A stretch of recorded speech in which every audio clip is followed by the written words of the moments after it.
everybody? This is the DD man, chilling like a villain, sing like Bob Dylan, keep it on low with some double stuff. Oreo. I guess it all starts back in December of 14th of 1987 when the Ninja Turtles premiered, man. And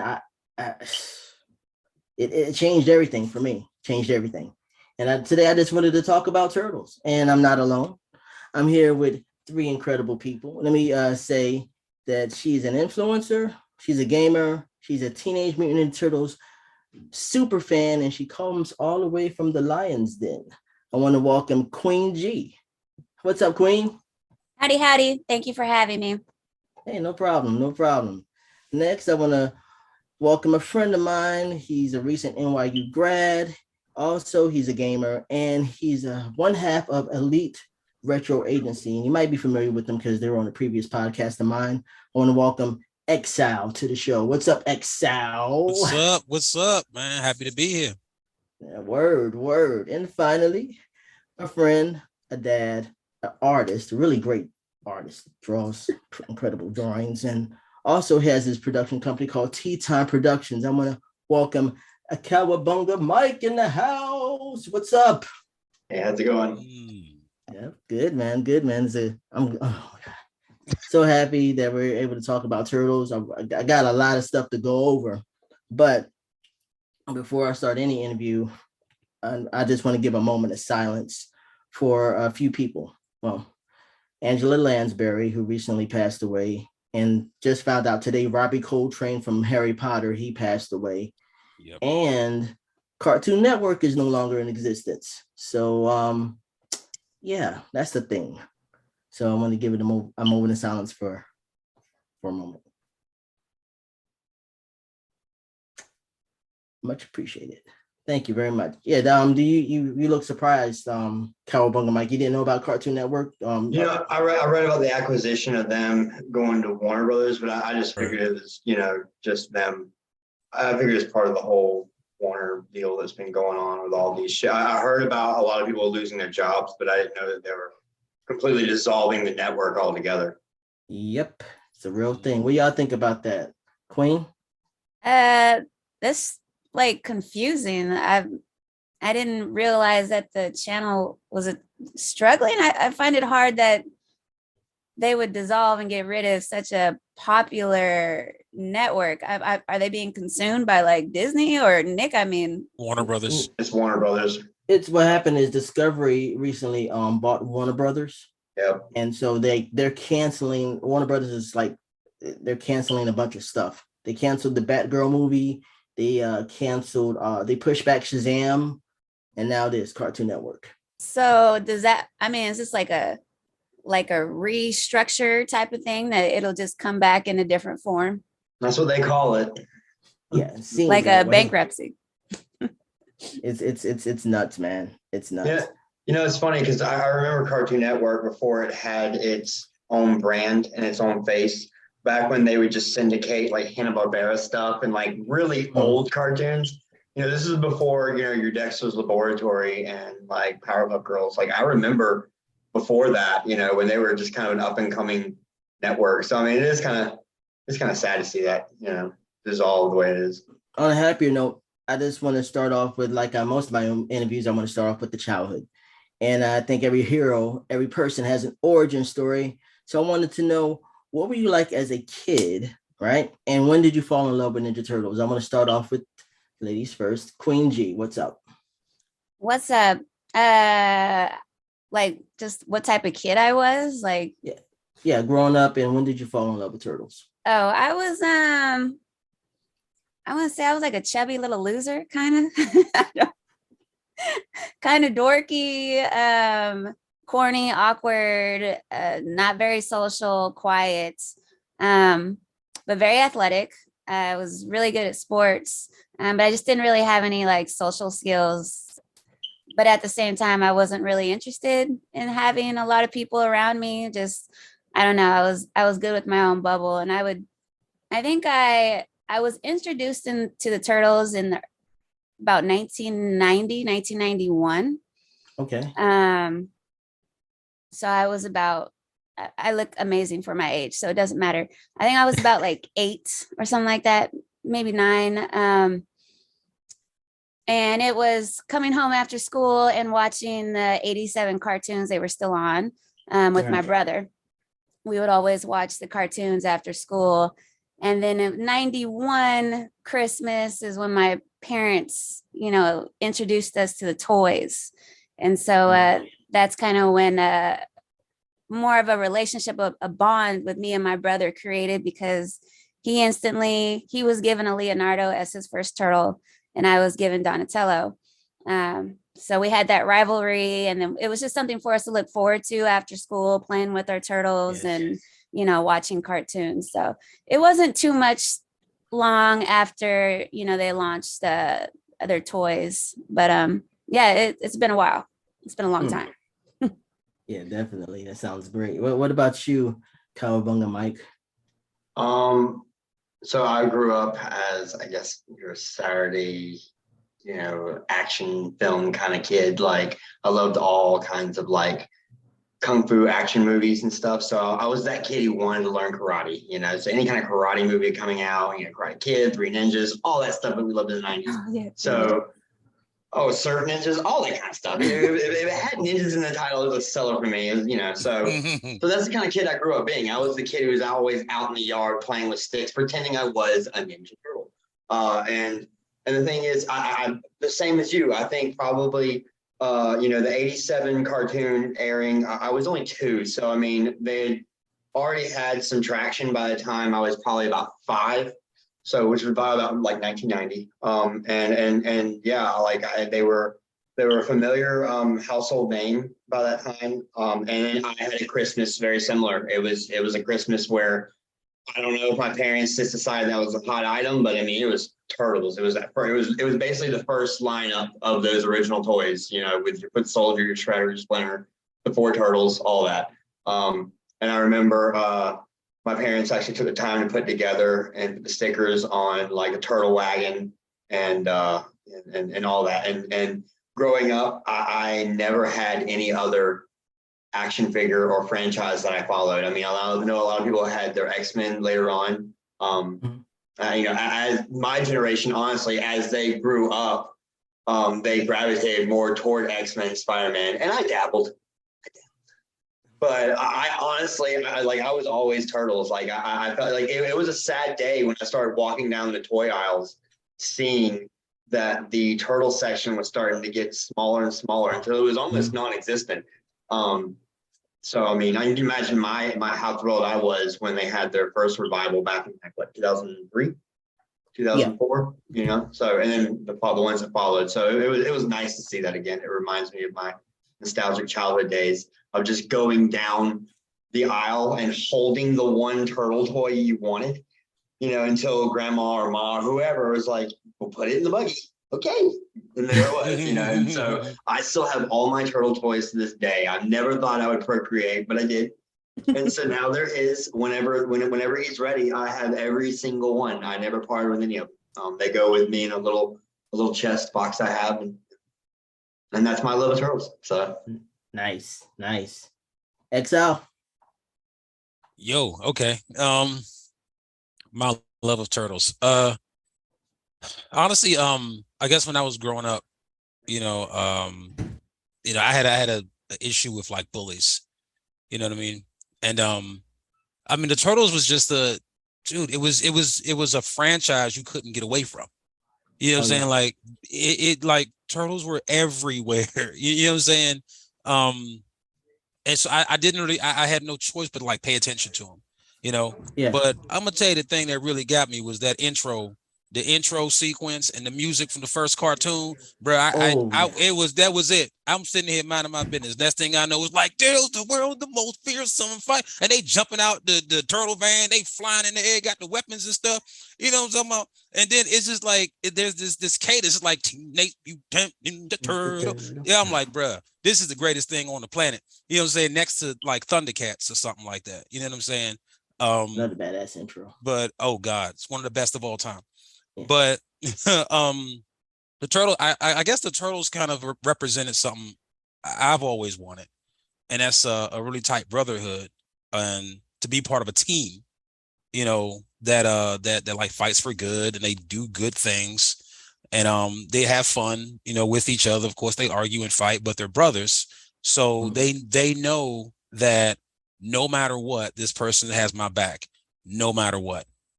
You know what I'm saying? And I guess that's something I kind of always wanted in my life.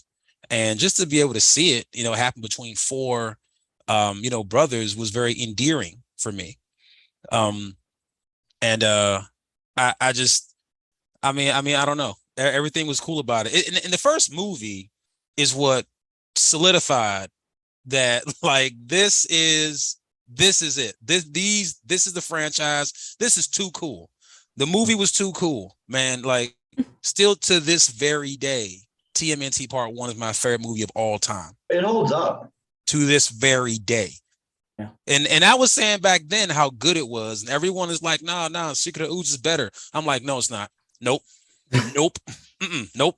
I will die on that hill right there. I will die on it. The first movie is much better than Part 2. But all those things just made me love the franchise more and more. Like no other franchise spoke to me in the way that the Turtles franchise spoke to me. And I love Donatello because I really feel like the team needs Donatello. Like, they need him. Like, he created the turtle communicator, the turtle blimp. You know what I'm saying? Like, Donatello, he made the turtle wagon. Like, I mean, right. It's like he's a great fighter. You know what I'm saying? He's a bona fide genius. It's like the dude, he holds up in every faction of being a ninja and being a person with intelligence. He shares the wealth. Here, guys, I made this for you. You know what I'm saying? And it helps him win battles. So yeah, I guess that's well my spiel. Said. Well said, sir. Well said. Thank you. Thank you, ma'am. Thank you. I don't even need to be here, dude. Let you talk. I'm leaving. This is handled. We're fine. It already answered. Well, I mean, we were talking about it off the air, but you already answered it, Gerald. Sorry, Exile. But you can call me Gerald. Which turtle is your favorite and why? Cowabunga Mike. All right. Which turtle is your favorite and why? Okay, so now it's Michelangelo. I can relate to him so much more now, and honestly, his I don't want to say carefree, but his willingness to, he actually does live more in the now than in the past in his head or worried about the future, and that's kind of the appealing nature of what I find so great about Mike now, and. So yeah, as far as and he is the youngest, and I definitely can get. But no, like I said, growing up, it was always Raph. I mean, like I said, it was your typical teenage or not teenage, but childhood anger issues and stuff.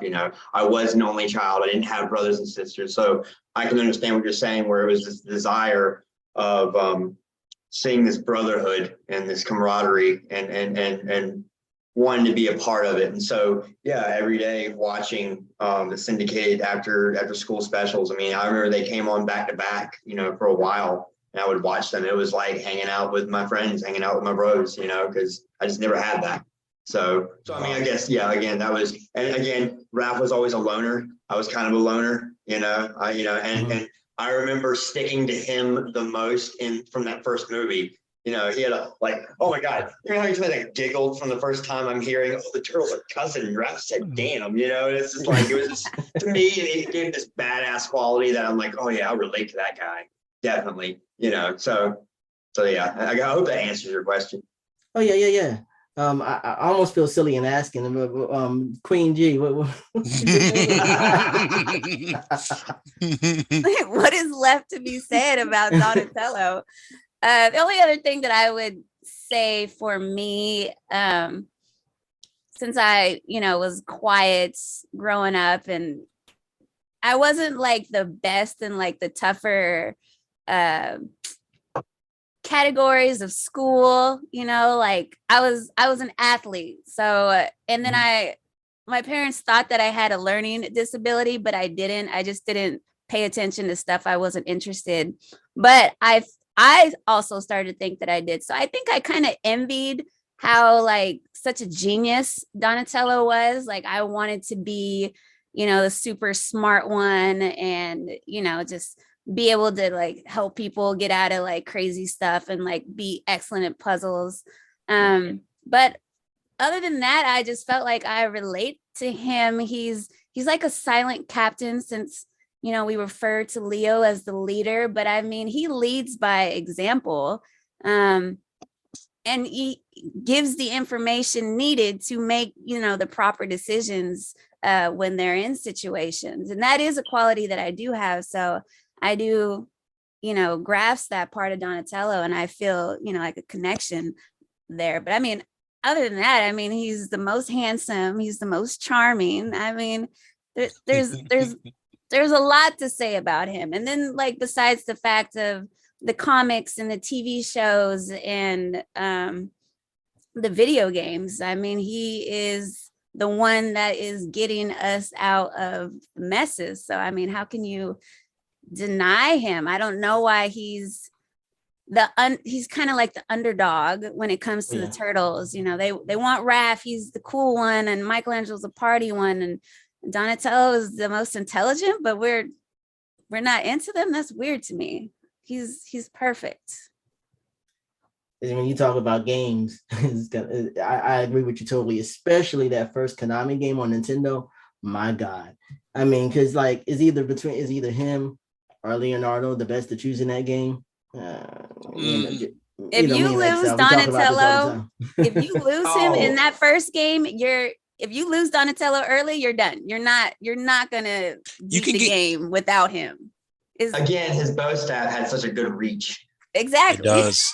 But you know, you can get him back though. You can get him back. If you lose Donatello, you can find him later on in the game.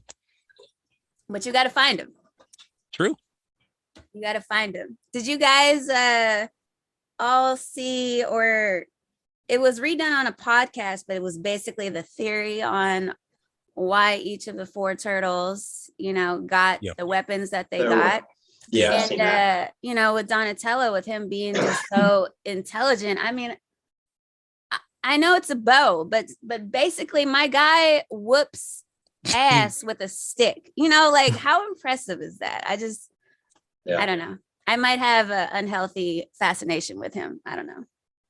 It's all right. So yeah, I agree. Yeah, I even saw there was another theory about how like the reason why they got the colors of their bandanas. They have a different meaning, and I can't remember, but yeah, that's online as well. Well, and you follow the IDW comic line that they started? Yeah, I haven't followed. Okay, so you know, I don't know if this was originally a thing, but you know, during the first run of that comic, you know, Raph was missing from the group, and they all wore red, and it was to honor their missing brethren until they actually found him, and that's when Splinter gave them their own individual colors. But you know, I think back in the earlier comics, I feel like they gave them all red because, you know, the 87 cartoon was when they actually got color coded and got their initials put on their belts so people could tell them apart. But I believe they all had red, and I feel like honestly it was probably just a cheap inking thing. Well, they all had red. That was that was just the way it was always meant to be. And Eastman and Laird's mind, it was the corporate people that wanted them to identify them, and they're like, but you can just look at their weapons, but that's not gonna fly in, you know, sales. Yeah, exactly. But like I said, I like how they incorporated how the red had meaning with honoring Raph when he was missing for that time period before they found him when they first you know, mutated. And I meant to ask you too, because, you know, again, do you remember when they killed off Donnie, like briefly in that run? Oh, you mean in the comics? Yeah, they killed him off. Yes, it was it was honestly, it was rough. I didn't know who was gonna bite it, and like I remember seeing the cover, and it showed a very mutilated Donnie. He gotten like pulverized by Bebop and Rocksteady with a sledgehammer. And it was just Rocksteady. It's just him. Okay. Well, no, they were both there, right? Yeah, Rocksteady was the one that finished him. Yeah, that's right. Yeah. And they put his consciousness in a fugitoid, and then they put him back in a body. Something I can't remember exactly the details, but that was rough. I remember reading that and thinking, oh wow, this is, you know, this is something. I made a video of that. Now I think about it. You made a video of Donatello's death? Yes, I did. And this is called The Death of Donatello. I thought we were friends. I did. No, it was. Well, I mean, Well, like honestly, like killing him was strategic anyway, right? Like on their end. So I mean, it really says a lot that they killed him because he was the strongest one that could possibly bring them. Weren't they in Dimension X at the time? yeah, the other three And turtles. he was the one that was going to be, bringing them back or some. Because I remember he was on the other side, and so it really just goes to show, like what you say, he's a linchpin. I mean, take him out of the equation, they're really nothing without him. Yeah, It was you said it. You said that. Well said. Well said. Funny enough, because I still want to. I know I said before, but as far as like Donatello being my favorite too, you know what I mean. And I did say some stuff earlier about it, but one of my great things about Donatello is that they actually kind of do him well in the movies, and even though he's kind of in the background and forgotten about, like Queen G said, he whoops ass. You know what I'm saying? And in the first movie, the Ernie Reyes Jr. was the person that was in Donatello's costume. Yep. Right. We all know who Ernie Reyes is. We know he be whooping ass. So why would they decide to put him in Donatello's costume? Because they know he whoops ass. That's the reason why. That's the reason why. I'm talking about he went straight Mickey D's on him with the stick. He was like, ba-da-ba-ba-ba. He just whooped everybody with the stick, bro. Like, I'm just, if you really watch that first movie again, bro, like Donatello was so accurate with his moves, man. That jump kick he did was absolutely like textbook, bro. And even in part two, sorry. No, it's good. No, I'm saying let's go in and jump into that 1990 movie, man, because like, but before we get into that, I just want to say real quick, when you talk about the theme song of the show, do you know who wrote that? Who wrote the theme song? I actually don't. For the cartoons? Yeah. Oh, you know what? I just forgot his name. I just saw the post because he's done other big stuff too. And he wasn't getting the recognition. They didn't put his name on the credits at first. They put it later down the line. What's his name? It's a producer named Chuck Lorre. He created The Big Bang Theory. He created, So he's the guy who's like, yeah, we're really hip. That's him. Because for a long time, I thought that was Rob Paulson who did the voice of Raphael doing those quips, but it's not. Which, by the way, Rob Paulson has a fantastic book out now. I don't know if you ever listened to it or read it. It's called, I think it's called Voice Lessons, and it's great. Yeah, but I'm sorry. Back to the movie. No, I'm a huge Rob Paulson fan. That's awesome. Man, it's a great book. Oh my gosh. So the movie came out in 1990, March 1990, right? First Turtles right here, first movie. For me, I always loved the cartoon, but just like Exile said, when I watched the movie, it took my fandom and love for Turtles to another level. Movie came out at a time, it was really, really risky. It was like the beginning of the 90s. Watching this documentary called The Toys That Made Us on Netflix. Mm-hmm. And it kind of really put it in perspective, like, that movie was a huge risk. Like, it could have really bombed at the box office. Yeah. My question is for you guys, what do you think makes this movie so iconic and to where it actually did survive and end up making $200 million globally? Start off with Exile. Oh, man. Well, the film was done by independent filmmakers. I remember the first Turtles, during its time, it was the #1 independent film, period. Yeah. You think about like kids were already attached to that cartoon. Right. You know what I'm saying? We were already buying toys. Mm-hmm. You feel me? Like the Turtles kind of already had their thing rolling. And even though parents complained about the violence later on, the first Turtles movie gave, and I made a video about this too on my YouTube channel, but the first Turtles movie gave us literally everything that we wanted from a Turtles movie. Everything. You know what I'm saying? We got to see all the Turtles fight all these foot soldiers, you know what I'm saying? And do all those, dives and rolls and spins and flips. We saw the introduction of Casey Jones, we saw Splinter take on Shredder. The turtles taking on Shredder on that roof, man, was one of the best things I've seen. Like in any Turtles movie. That was one of the best things I've seen. Like this dude fell from the sky, slow motion and everything. You know what I'm saying? He landed on the roof and stuff, and your boy done something to him. Yeah. And then see him. See, Donnie does cool stuff like that. That's the point. That's what I'm saying. That's what I'm saying. It's like the movie actually gave us another look into the Turtles. And for me, I was 10 years old when that movie came out. Oh, I'm sorry. 9 years old when that movie came out. And I had never seen the Turtles like that. Like this. Right. Like it blew my mind that these things I would watch, these cartoon drawings and stuff, that it was a movie with real life, fully, you know what I'm saying, real turtles. Like this, just the idea blew my mind. And I think the film itself is a miracle in and of itself. If you look at the filmmaking that went into the film, so many things went wrong. So many things like threatened to stop production, but they continued on. They kept on and they finished the film. And then we have this absolute piece of gold here. You know what I'm saying? You can go back and watch the film and, you know, you won't get that campiness that like, you know, like the old 90s, yo, dude, yo, bro, yo, you know, surf it up, man, and all that stuff, you know what I'm saying? It's like, it's not, they don't have that. It's not in the first movie. You know what I'm saying? Not to that degree. You know, we might see them skateboarding, but. And to me, that's that, like you said, it was a miracle. And I think that's the reason, you know, it was such a risk, because it was so different from the cartoon. And that could have been its Achilles heel. You know what I'm saying? Think about it. At that time, I think 2 years to 3 years before, that He-Man movie came out, right?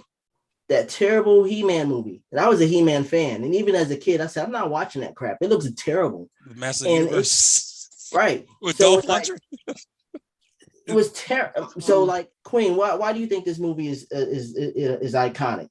I would, you know, piggyback off of him.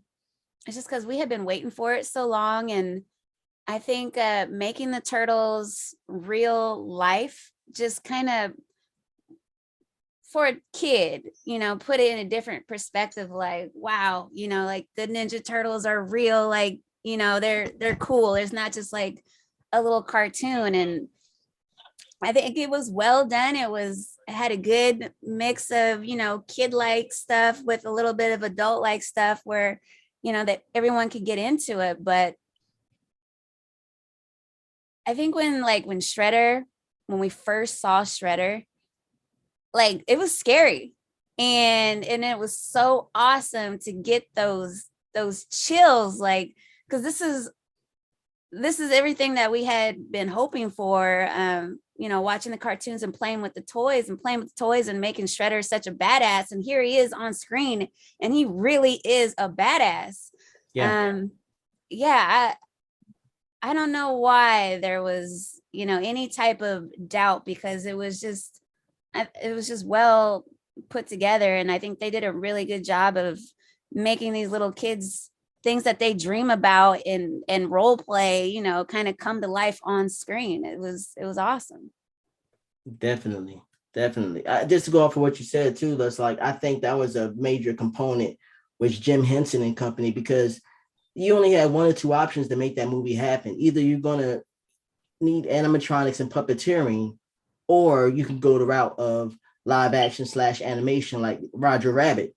If they would have went that route, to me, that it wouldn't have worked. You know what I'm saying? The thing that it's so magical to sometimes just look at the movie and look at the way their eyes move. You know what I'm saying? It's so realistic. Cowabunga Mike, what's your answer? So that first film, it came out, I was 5. And even as a 5-year-old, seeing the first film in comparison to watching the cartoon, you could tell it was something different, set aside from what the cartoon was. And, as I got older, I'm really looking back and I'm realizing that I think what, Peter and Kevin were doing was, I think they were trying to tailor something for their older audience anyway, the ones that the fanboys that grew up on that first issue.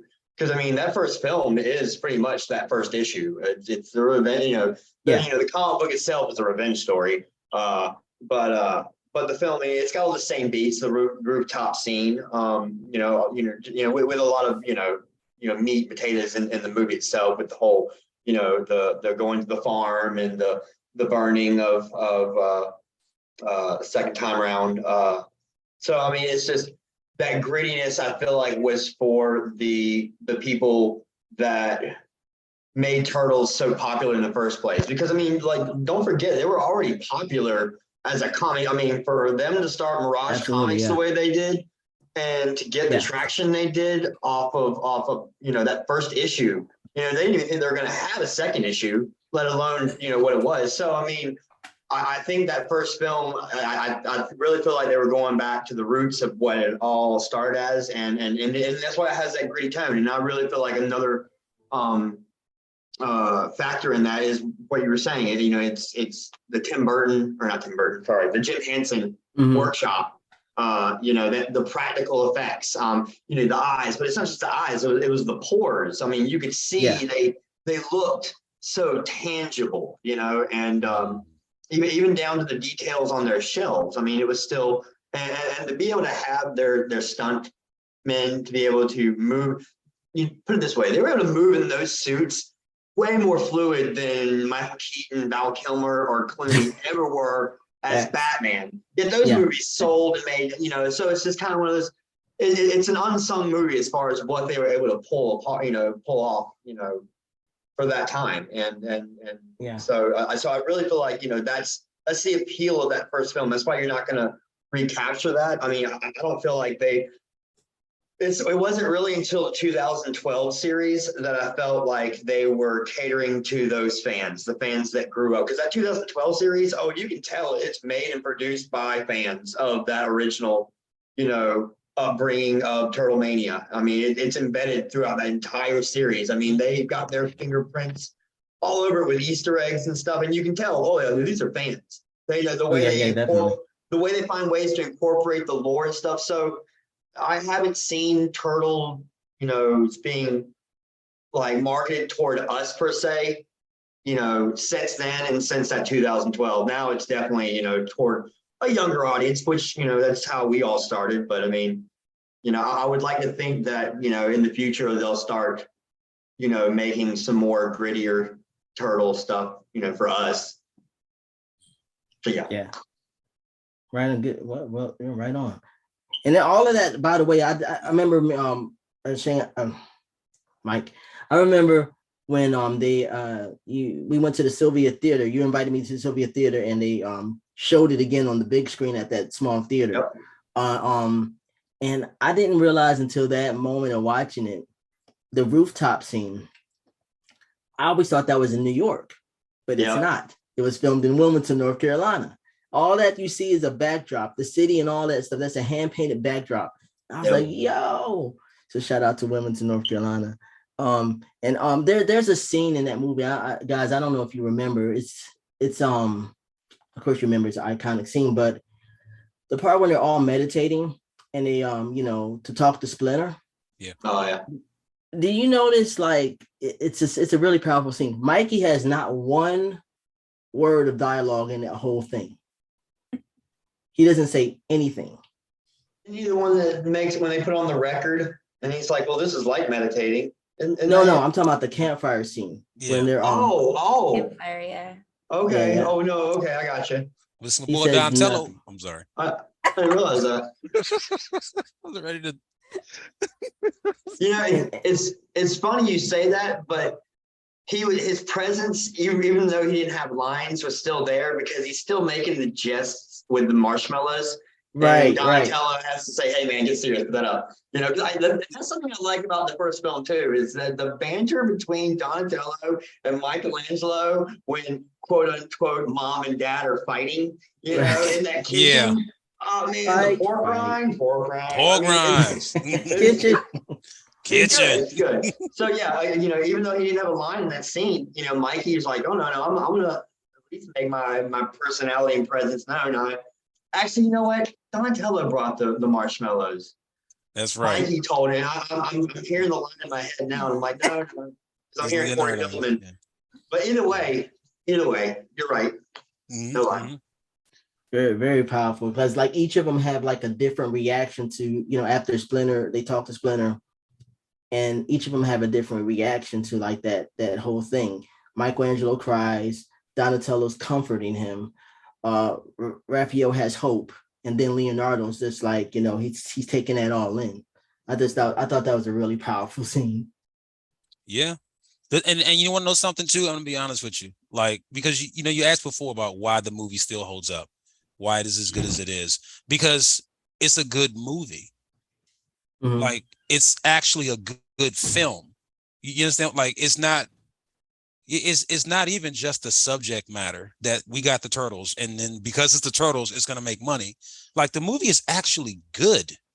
Yeah. It has a very, very powerful story for the small period of time. Let's say you never even knew who the turtles were, and this is your first time watching this film. You can basically take in everything with that one film.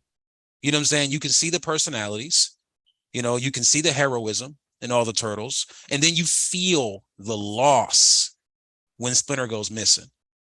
You feel it.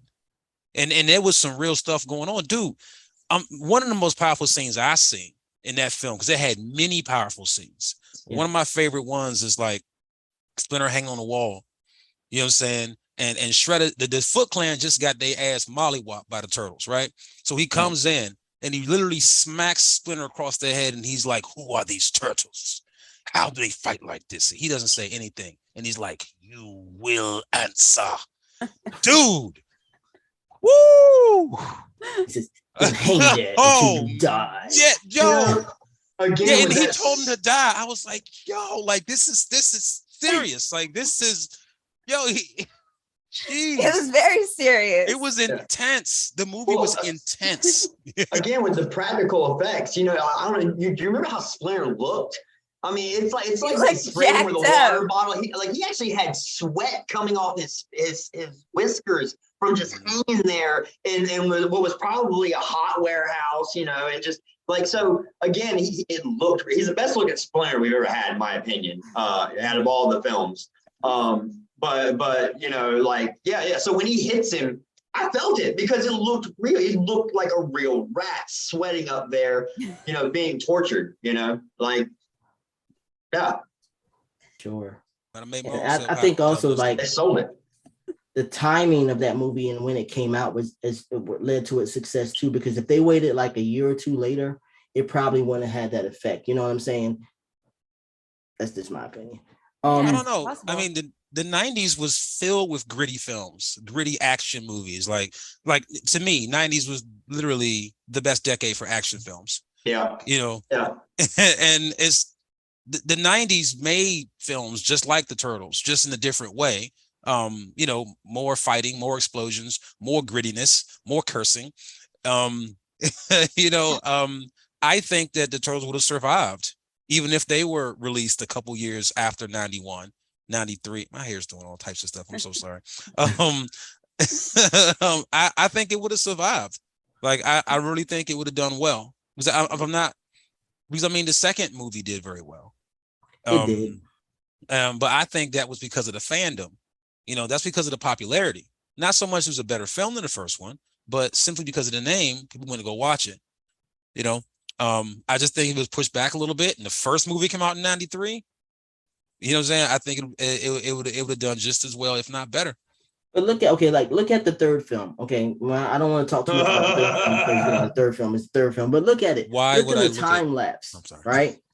Because there's the angry Nintendo nerd says this in his video and it's hilarious. But he says they waited so long to make the third one.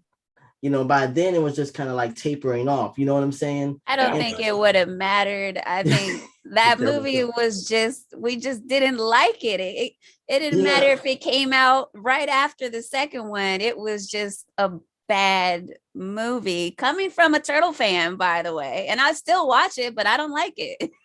Yeah. Well, and it breaks my heart too, because when I watched the documentary about the whole creation of turtles, and to hear Kevin Eastman and them talk about it, they actually liked the third film. They thought they were getting back to their roots and stuff. Because in the comics, they do time travel, and that story arc's in there, but it was way too much too soon, or not. It was just way too much.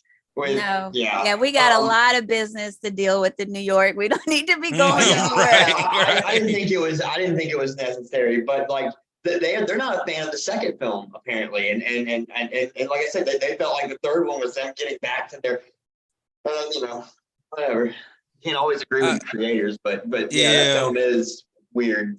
It's like the film tried to go back to the roots. Like they tried to do that little violin thing that little violin thing they did in the first movie. They tried to pull that back on part 3. It did not work at all. That bringing Elias Koteas come back as Casey Jones. And God bless him. That's my Casey. That's Casey.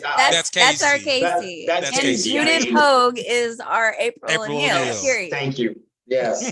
We're on board, brother. Don't worry. Okay. Yeah. As long as we're all in agreement here. And the thing is, I wish they would have not tried to like reinvent themselves as far as the way the turtles looked.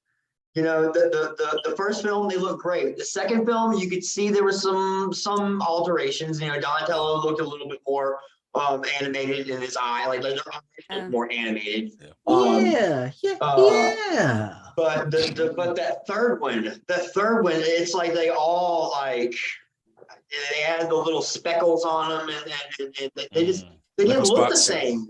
Even the voices. I mean, they got Corey Feldman to come back to do Donatello, which it never bothered me honestly, because I guess as a kid, you're just so overwhelmed by turtles, you don't really notice. You notice that there's not the same voice, but it never bothered me that the second Donatello wasn't Corey Feldman. But I don't know.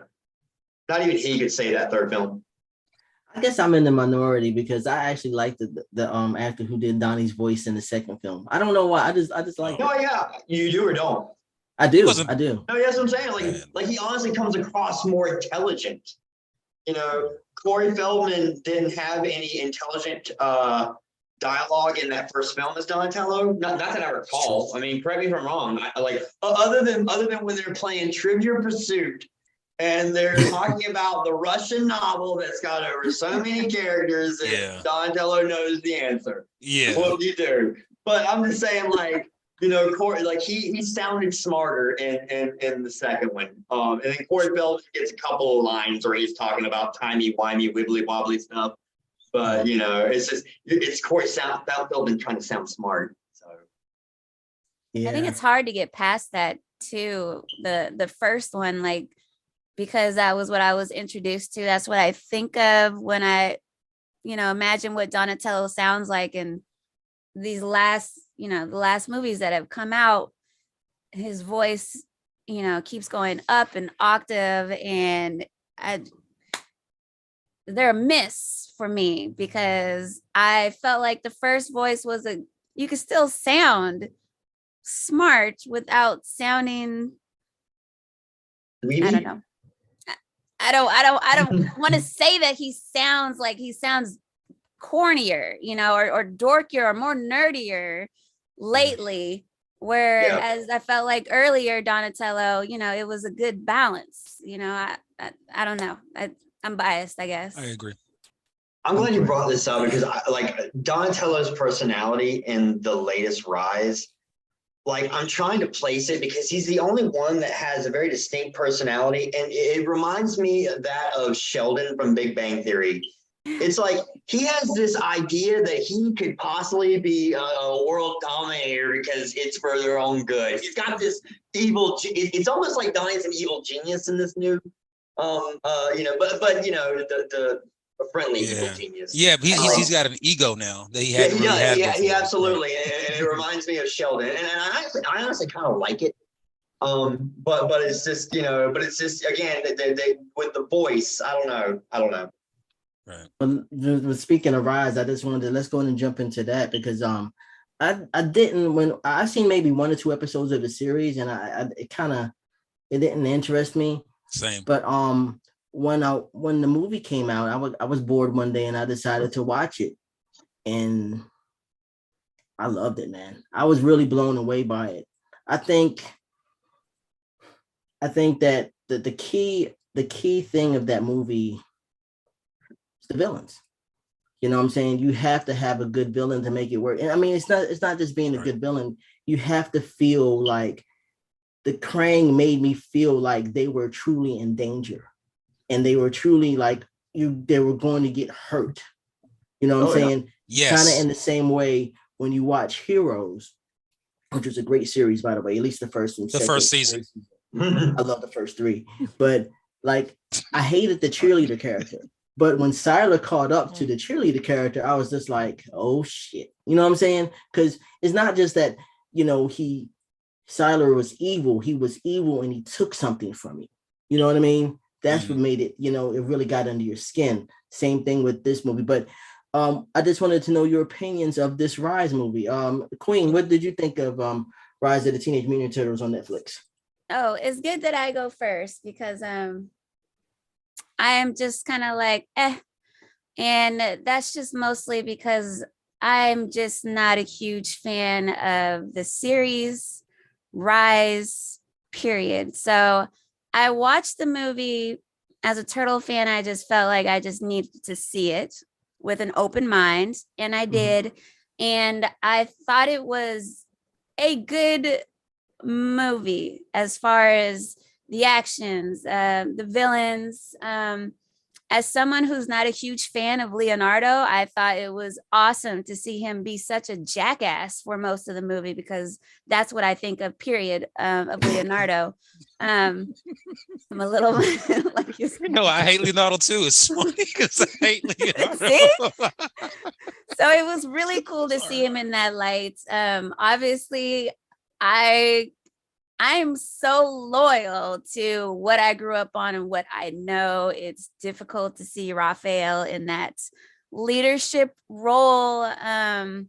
So I just have things that I can't get past, but I do recognize that I thought it was well put together for a Ninja Turtle movie. Like it wasn't too corny. And like what you said with the villains, like I genuinely felt like you guys are in a really tough spot. Like, I don't know how you guys are going to get out of this. The Krang are pretty much going to lock this shit down. You guys are done.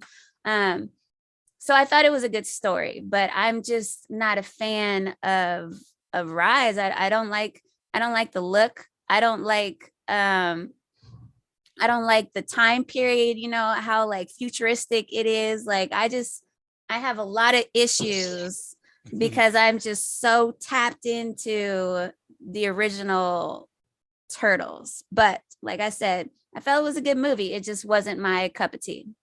Gotcha. Interesting. What about you, Exile?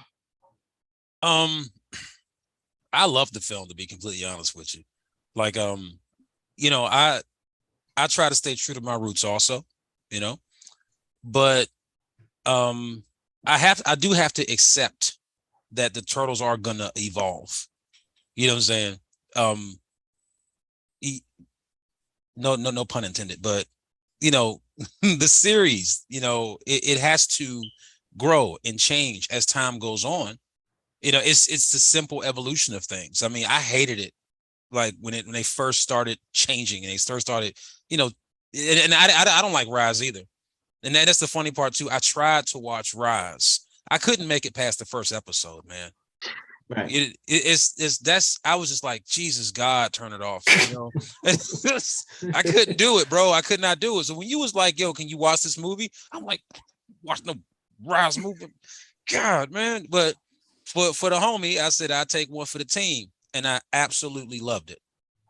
And one reason why I love the film, because I mean, honestly, it's like I don't like Leonardo. He's my least favorite turtle. He really is. So the other 3 I'm cool with. Leonardo just gets on my nerves. And in this film, it like there was a point where I was so fed up with Leonardo and all the stuff that he was doing. I was like, who is writing this character? Because now he's just being like, he's just being belligerent. He's just being stupid. Like they already have this relic, and then out of nowhere, let me just do a portal for no reason whatsoever. It screws everything up. And I'm like, God, can this character get any more annoying? And but Leonardo redeemed himself by the end of the film. One reason why I also that's love this thanks film. to Casey, because Casey had to dig off in his ass. That's true. So thanks to Casey. Thanks to Casey. He did. But Michelangelo. I'm gonna speak on Michelangelo because Michelangelo is not my favorite character, not my favorite turtle, but he's probably my second, to Donatello. Like Michelangelo was so integral in this team effort. They gave him like a very important role. And I don't really see him have a role like that important. I mean, let's talk about like Last Ronin or something, but you know what I mean? In the in the in the nexus of turtle cartoons, turtle movies, is like they never really give Michelangelo that platform where like everything is riding on him, and seeing him dig so deep to like, you know what I mean? Like open that portal. I felt it. And I was like, you know what? I can't hate, I can't be a hater. Just be like, oh, I hate it. Just because I hate it. I'm not saying that Queen is doing that. I'm not saying you're doing that. I kind of am. Oh, well. That's being honest. Okay. But it's, I went in with an open mind. I was like, okay, whatever comes. I've learned to even enjoy that 2007 CG film that I wasn't too crazy about at first, but upon watching it second, third, I said, oh, okay. But I was being pretty pissed off because there was no shredder in it and, things like that. But anyway, I don't want to talk for too long. I want to make sure my man Cowabunga Mike get up in here. He got time to take his spiel too. Yeah, Cowabunga Mike, what you think about that movie, man? Okay, so I'm like all of you. I've tried to watch Rise. Tried. I've even told myself, well, maybe I just wasn't in the right frame of mind or wasn't in the right mood to watch it. Who knows? So then I watched the film, and I think it was because you posted something on Facebook about how you were watching it wasn't that bad. So I was like, all right, well, if E-Man, is giving it, some seal of approval, it's not, not against to check it out. So I watched it. It was a little confusing because I didn't understand the supernatural powers at first. I was like, wait, what's going on with the weapon powers? Like, what? Huh? And the thing is, obviously, it's something that you only know if you watch the show, but it didn't take away from the film. Like I was able to fill in the gaps. Like, okay, they have mystical ninja powers, or is it the weapons, or is it them? I don't know. I couldn't get over Leonardo being the same voice as Sonic. So the whole time, I'm just like, oh, it's Sonic, and that voice plays that character very well as far as what you guys are talking about. He's very egotistical. It's very, it was very all about himself, and it was kind of difficult to swallow all the turtles like with these different personality traits. Raph being the I guess this figurehead. I mean, I guess he's a leader, but to me, I think he's just the elder. That's how I was viewing it. He was more the elder trying to get Leonardo, who I guess he knew had the leadership quality that I don't know. I was trying to understand the dynamic. The dynamic's a hot mess, in my opinion, when it comes to how they interchange with one another. I don't, there was a lot of heart in the film. Raph self-sacrificing, that was an intense moment. The stakes were high. Casey, you're like, as far as the Krang were a definite threat, an imminent threat, Casey sold it. I mean, we slept in caves, we ate rats and all, he sells it. I get it. Oh yeah, it's Holocaust type, scenario. It's crazy. So, the stakes were high. It had a dramatic effect, but as far as like delivery, I don't know. It just didn't sync well with me as far as the other turtle films. I mean, even going back to, the 2007 when you were talking about, I didn't like that film as much as I thought I would. I was really excited for it. That movie actually came out on my birthday. I watched it on my birthday. I worked at a movie theater at the time. I stayed after and watched it. And I was like, cool, it's my birthday film. The guys that were with, they were making fun of Mako's Splinter the whole time, and it was ruining it for me because I didn't think he was that bad. He was a little mumbly, but honestly, that film itself, you watch it for the Leonardo Raphael fight. That's it. That's what it was. The battle we've been all waiting for. We wanted to see win, and that's what that film's for. But as far as Rise goes, I mean, I don't know. I just I even after watching it, I tried going back and watching the cartoon again to understand the Mystic Powers thing. Again, I quit when I got to an episode where Splinter sneaks out to go joyriding with a sentient car. And the sentient car is actually a bad guy. And Splinter's decided to team up with him because he's getting out of the house because he's some old geezer whose sons keep him cooped up. And so the Turtles are literally going out and getting Splinter because he's out being a geriatric delinquent. And I'm like, done. I can't. I just hold it in. I needed a hug after that one. I really did. I'm like, what have they done to my, and that's another thing too, is that Splinter has honestly been losing his seriousness. I mean, he's like, in those Michael Bay films, he was a joke. I mean, God. I really wanted him to be way more than he was. And it's just, again, you won't recapture the magic that was Kevin Clash? Is it Kevin Clash? The guy that is Elmo? Yeah, he did the first. I mean, he does the voice, and then the Henson shop who made that practical Splinter. I mean, you're not going to beat because he was big enough. I mean, the Splinters they've been making now, he's so tiny. I just don't. He keeps getting smaller and smaller. Yeah.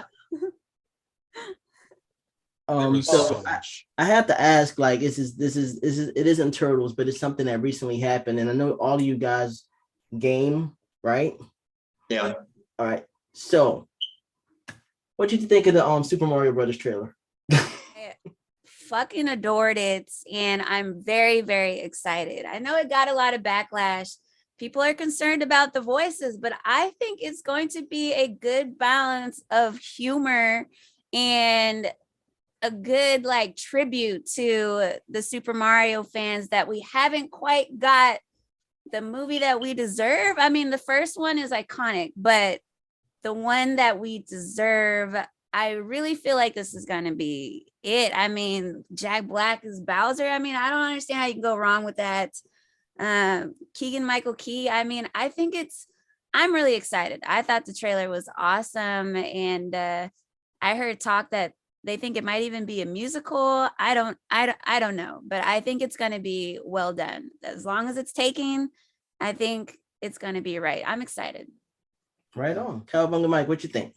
I liked what I saw. I mean, the first, I knew Bowser was Jack Black. So when I saw that he was the first character that pulled up, I was like, all right, well, let's hear this. Cause I was so concerned it was going to be on par with his Kung Fu Panda. I'm like, if I hear Kung Fu Panda, you lost me.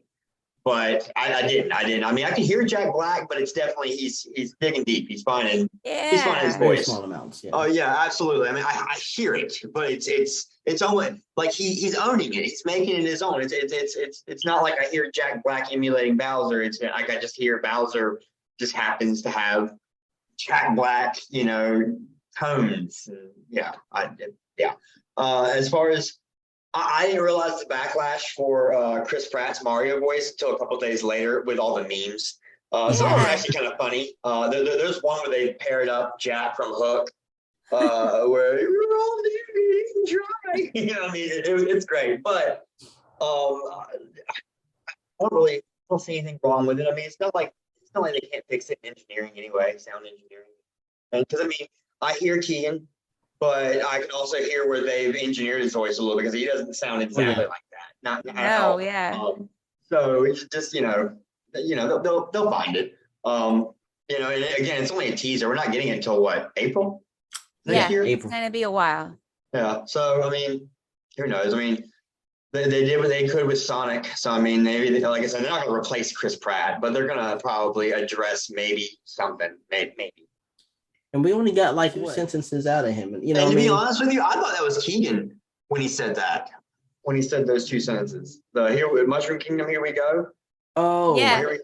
I was confused. I didn't realize that was Mario and Chris Pratt saying that. Yeah, I don't really understand why he got. I mean, the memes are funny, but like I've been a Chris Pratt fan since like Parks and Rec, so I've always known him to be funny, and then to see him in other movies like Guardians of the Galaxy, and he played a sarcastic, serious but still funny type of role. I think he's a really good fit. And people were like, well, if you're just going to do the movie, why wouldn't you get the original Mario? Do we really want to hear the original Mario for 2 hours? I mean, exactly. I don't think so. I don't think we do. That's too much. And that guy's like, he's an elderly chap, right? He's up there. So I mean, the thing is, they probably got enough archival sound bites of him that I don't even think he could probably hold a whole script. No, not with that voice. Yeah, he's in the movie, but he's not playing Mario. Oh, and, okay, well, Jeremy Johns had said something really interesting. He said that Jeremy Johns is a movie reviewer on YouTube. He's one of my favorites. But he said, like, we got to think about it like this. The first time we heard Mario's voice was by on the Super Mario Brothers Super Show, Captain Lou Albano, right? Captain Lou. That's the first time we heard his voice. We didn't hear the guy who did Mario's voice until the Nintendo 64 video game came out, right? So we had to adjust to that, that took an adjustment, because we're used to that cartoon voice, and then it goes to the video game voice. It's just like things change, man. I don't, like I said, I don't see a problem. I loved it. I thought it was cool, and I can't wait to see it. Finish watching it yet? I just finished watching the trailer, and thumbs up. It looks damn good. It looks damn good. You know what I'm saying? Everybody seems to think this is going to lead up into a Smash Brothers movie, but do we really need a Smash Brothers movie? We don't need it. No. I think I've been hearing that the most, because we have Sonic now, we have the Detective Pikachu movie, and now this, and somehow they think they're going to pull some MCU thing on it, and I'm like, I don't think that's where they're going with this. Yeah, I don't. No way. No. But the thing is that what Emmanuel was saying is actually very true, and it's a very, very good argument, because even in the cartoon, like I guess the guy that played Mario, like as the real, I don't know, I'm not sure the guy's name. Yeah, Captain Lou. Is that the person that played? Yeah, Captain Lou. Mm-hmm. Sorry. His voice for Mario is similar to this one. You know what I'm saying? And to Chris Pratt. It was just like a normal person like talking. I mean, he had like a little bit of, hey, paisanos. But at the core, it wasn't the high-pitched video game voice actor, that we got playing the games. And why I think this is actually a good thing is because these characters exist in different spaces. These characters can exist in films, and they can exist in video games. And just like the Turtles, they can be portrayed in a movie form or live action form, or they can be portrayed in video game form. Mm. So I think that like sometimes you want to keep certain things kind of the way it is, depending on like what platform you're using. You know what I mean? So I think that having Mario not be the, high-pitched, Italian guy that's just flipping around, going woohoo all the time. I think it's a good thing to give him a normal voice. You know what I'm saying? And I don't see an issue with Chris Pratt playing Mario. I don't really see an issue. And I heard Bowser too, and like it's Bowser. It's just Bowser. Like it's just Bowser. So like, I mean, I trust, especially looking at the visuals, like seeing like it looks like you say, it looks like Mario got some work to do. Like he about to actually go up against a force, you know what I'm saying? That is Bowser. And that's one of the reasons too why the first Turtles movie is still good to this day, because Shredder is an actual threat. And he, like we saw, hanging up on Splinter, and he even told Tatsu to kill him. Like Shredder was serious. Like he was out for blood, yo. You know what I'm saying? And even though this is a cartoon form, it looks like, Bowser is pretty much, not playing around either. You know what I'm saying? Like, we're not getting that cartoon version of Shredder or the part 2 Shredder where he's like, get them, you know what I'm saying? And things like that. It's just like, the villain he has to be sinister. He has to be, like threatening. We have to be afraid of him in some way, shape, form, or fashion. You know what I'm saying? In order for us to kind of like, feel like this is even a viable film or mission or whatever anyway. Because in the second movie, it was so many jokes going on. I don't think that we felt the Turtles were ever in any real danger. Mm. You know what I'm saying? I mean, it just, everyone was making jokes, and then all of a sudden, boom, they bust through a nightclub and Vanilla Ice dancing on the screen. Bruh, I mean, don't get me started. I'm sorry. Look, one of my favorite Lyrics. parts of one of my favorite parts of part 1 is it's not supposed to be funny, but it is. But the part where Raphael's like, well, I'll just take my attitude and go out. And then Leonardo's like, fine, we don't need you. Oh, that lip that on. Oh, yeah. I know exactly. Whoever was operating the little animatronic. They missed one of his muscles. One of his lip didn't move. And just like this side, just there. You right. And the part where Mikey's getting the pizza and he's exchanging the money with the guy, he's like, give me that. I don't know why when I first heard that line he did, like, forgiveness is divine, but never pay full price for late pizza. I have no idea why that stuck with me so much. You know what I'm saying? It's on shirts now.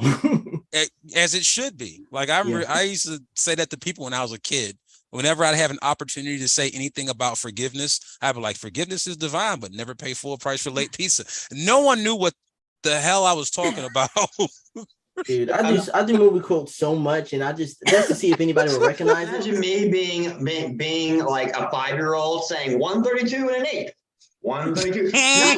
not knowing what fractions are. So, like, the thing is, I don't even understand the joke of, there's a fraction in this address. As I got older and rewatched the film, I'm like, he put an 8 at the end of it. That's why the late pizza guy was so confused. But I mean, as a kid, that's just, I remember those lines, but I have no idea what I'm saying. Did you notice, like, the part in part 1 where Donnie's on the skateboard and he does a quick turn and you can see the skateboarder's hand? The hand, yeah. Yeah. Yeah, you see the hand.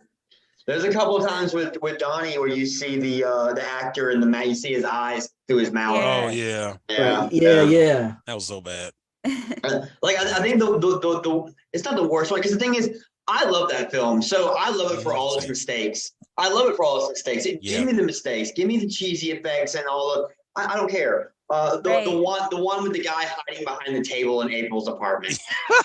I mean, he's wearing the red cap. Like, it was obviously a gaffer or something. Oh, dude, I didn't even see that until I watched a Cinema Sins video about all the mistakes and all the mistakes. And now I can't unsee it. Yeah. Oh yeah, no, once you know it's there, it's to me, watching that first film, it kind of has a Rocky Horror Picture Show, is because there's all these little things like that I'm expecting that we become interactive. Like, it's coming up, there it is. Hey, Yeah, so it's like, it's become like a cult thing where it's like, oh no, if you know, you know. Especially like the rooftop scene, Emmanuel. If you look closely, you can see the tapestry of that backdrop kind of. Yeah. Way, like, you can even see some of the. Yeah. It's real quick. They had a tight budget. They did the best that they could. Yeah. Sold me. So, I always ask this in all my interviews. How did the year of 2020 change you, Mike? Okay, I'll go first. Yeah. For me, it was a little bit different than most people. I was working at Airsley Cinemas, and so for me, there were only 2 managers that were allowed to stay on, and so for 9 months, I got to go into a movie theater and just kind of stay around. And once we got done doing like cleaning and like, painting some stuff, like I pretty much spent all the lockdown hooking up my PlayStation to the projector and either watching movies that I've never seen on the big screen or playing video games on the big screen. I watched all three Turtle films on the big screen. I watched Jurassic Park that way. So while everyone else was miserable in their lockdown, I was like a kid in the playground. I mean, I was very fortunate. I'll admit, when we reopened, I was kind of like bummed out. I'm like, oh man, now my playtime's over, But that was a shutdown for me. Right. Well, what about you, Queen G? 2020 was it benefited me. Work wise, I worked from home, so that didn't change, but I was also a women's college basketball referee for about 10 years. Oh, And wow. so, yeah, it was a lot of fun, but it was also very stressful. And it was a lot of work. So once they shut everything down and I started spending more time in my game room, as well as social media, posting stuff, content and stuff like that. And then I also decided someone pushed me to start streaming a little bit, which I don't do as much now, but the community of people that I met within the gaming community just like opened my eyes to, I just didn't know these type of communities existed. Even the Ninja Turtle community, I really didn't really start, making a name for myself until I had more time to. And that was with basketball, not taking up all of my time with studying and traveling and all that kind of stuff. So I was going to say I'm thankful, but I mean, it was a bad thing that happened, but it forced me to make a decision, which was to stop doing something that wasn't making me happy and to spend more time doing things that did make me happy. So I'm grateful of the people that I've met during that time, because they're still a big part of my life now.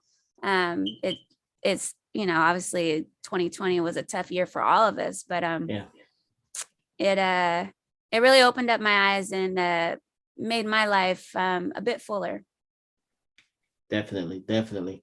Well, I know I've asked you this question before, Exile, but can you? Some people don't know. So how did 2020 change you? 2020 changed me because at the beginning of 2020, I was living in Brooklyn, New York City, Brooklyn, New York, and still attending NYU. And when COVID hit, everybody basically was sent, from the dorms. They shut down in-person classes, and they very quickly switched over to all classes online. And because the New York was basically the epicenter of, the outbreak, the virus, I decided to move back home with my family in Washington, D.C. Mm-hmm. And that's the same year I lost an uncle to COVID that year.